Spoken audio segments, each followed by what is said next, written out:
Does weapons pass the Bechdel test? No, no, it doesn't. And again, this is the reason why I can see your point of view.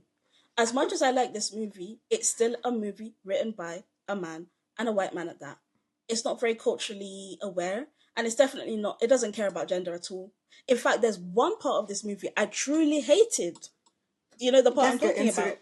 Yes, the policeman's wife. Oh, not even that. Let's go into that point first. I'll go into my one after. That means there's You two. see, everything that involved this policeman, I kept on asking myself, why is this storyline happening? Why Mm-hmm. should we care? Why should we be buying in or invested in this their relationship and the toxicity and oh who is spiraling, who is causing who to break their sobriety? Is this all leading up somewhere? When he basically cheated with her, I was like, okay, this must mean something greater.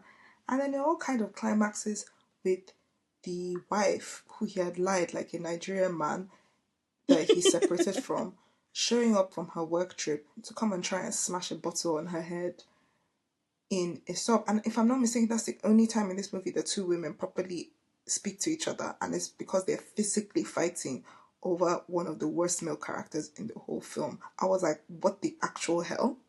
Yeah.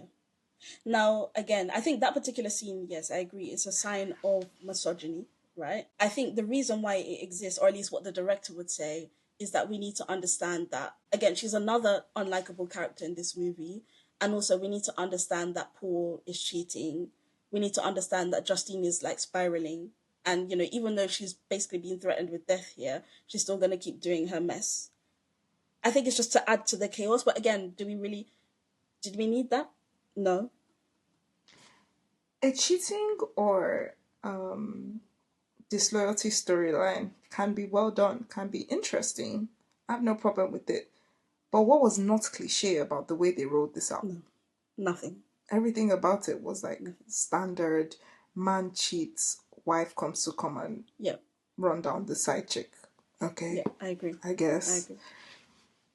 Okay, The so then scene I what's didn't like the other thing? Yeah, go on.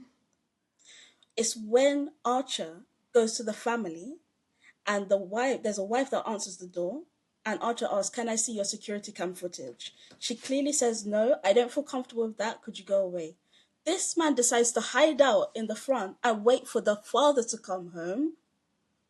So it's like, why wouldn't you accept that her no means no?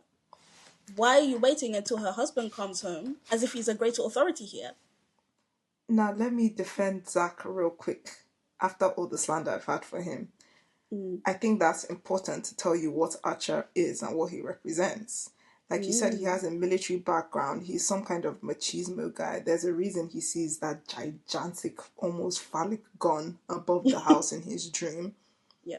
And he's also the father of the boy's bully. Mm. A lot of his toxic, and I hate to use this very like buzzwordy term, a lot of his toxic masculinity is being fed directly into his son, and Mm. that could be what is contributing to this toxic environment around Alex.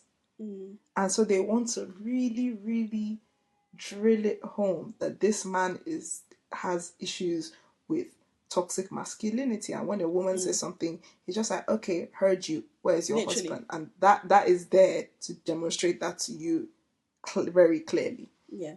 So that's interesting because throughout the movie, I was forgiving a lot of things because I could see the motifs here.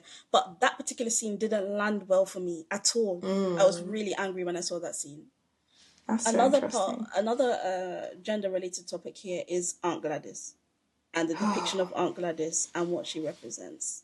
Okay, wasn't impressed.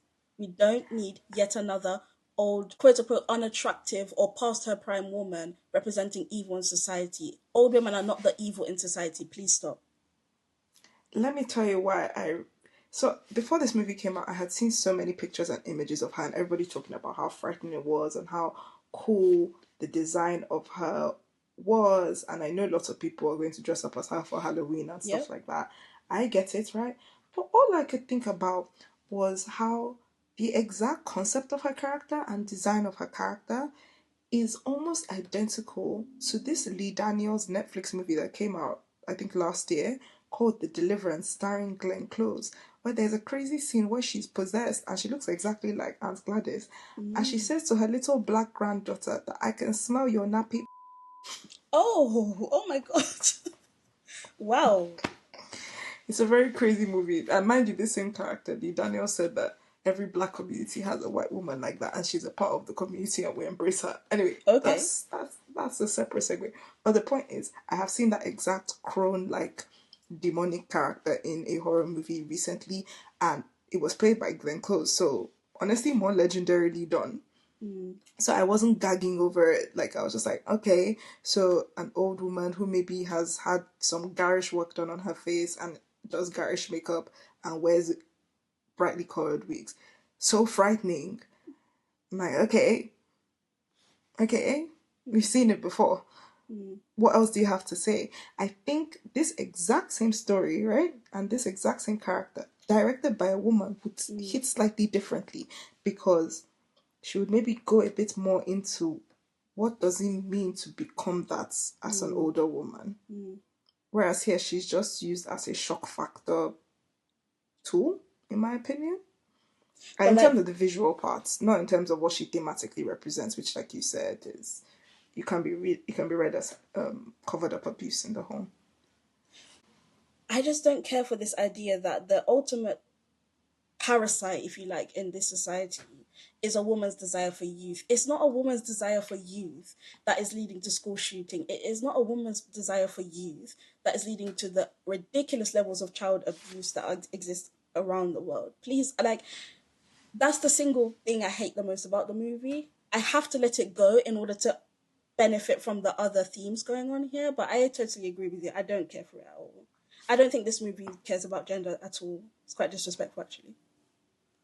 To wrap up on my thoughts of whether or not this passes the Bechdel test, of which I agree it doesn't, and it is crazy how many movies continue to fail this very simple test. The only other scene I can think of where two women interact is when Aunt Gladys comes to the school for the meeting with the principal, and the receptionist is clearly very suspicious of her. And I think maybe she makes a passing comment to her that, oh, you can come on in, or something like that. Oh, But A, that receptionist is not named. B, whatever she's saying to her has to do with specifically the principal. And C, and Gladys never responds back to her, if yeah, I remember exactly. correctly. So, Exactly. no, the movie, in my opinion, the movie fails the Bechdel test. Weapons fails the Bechdel test.